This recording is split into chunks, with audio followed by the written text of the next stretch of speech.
Quiz météo et climat partie 2 sur 2. Toujours sur le thème 1 de la planète Terre, l'environnement et l'action humaine. On est toujours en 5e SVT. Pense à t'abonner si tu n'y es pas encore. Dans cette vidéo, tu vas vérifier tes connaissances sur la différence entre météo et climat et l'évolution des conditions météo et des climats.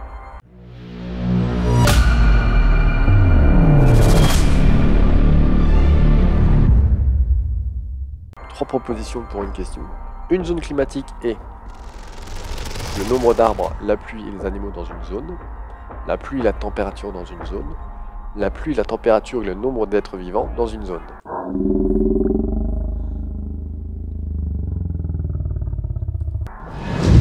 Réponse B, la pluie et la température dans une zone. Plus précisément, c'est la mesure d'eau tombée, donc la pluviométrie, et sa température moyenne sur une année.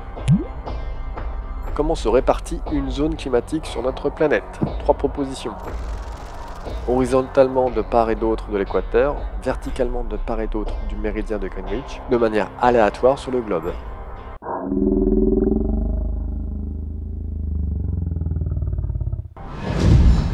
Horizontalement de part et d'autre de l'équateur, je te représente une carte, l'équateur est tracé en blanc, et là on voit de part et d'autre, donc de chaque côté de l'équateur, les zones du domaine chaud, ensuite le domaine tempéré, et ensuite le domaine froid.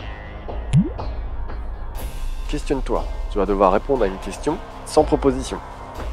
Explique-moi la météorologie. Tu peux mettre en pause, essayer de réfléchir, moi je te donne la réponse.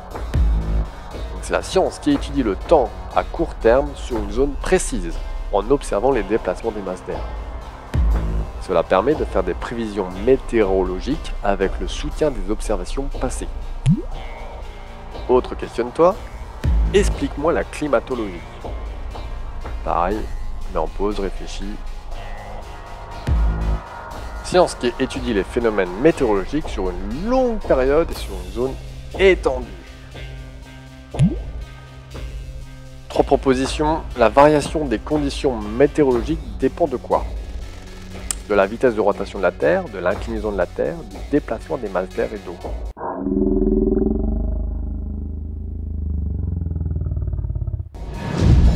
Du déplacement des masses d'air et d'eau. Réponse C.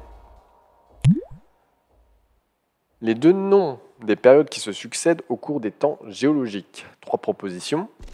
La pleine lune et la nouvelle lune, la période interglaciaire et la période chaude, la période glaciaire et la période interglaciaire.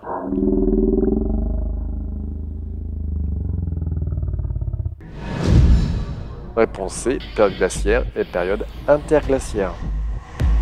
Il existe des graphiques où on voit une évolution de la planète, par exemple depuis 800 000 ans, et on voit qu'il y a des successions de périodes glaciaires et de périodes interglaciaires. Si tu as des questions, tu peux les poser dans la partie commentaires, on y répond à chaque fois. On se retrouve pour une prochaine vidéo, ça peut être de la SVT, de la physique ou des mathématiques. Ciao, à une prochaine.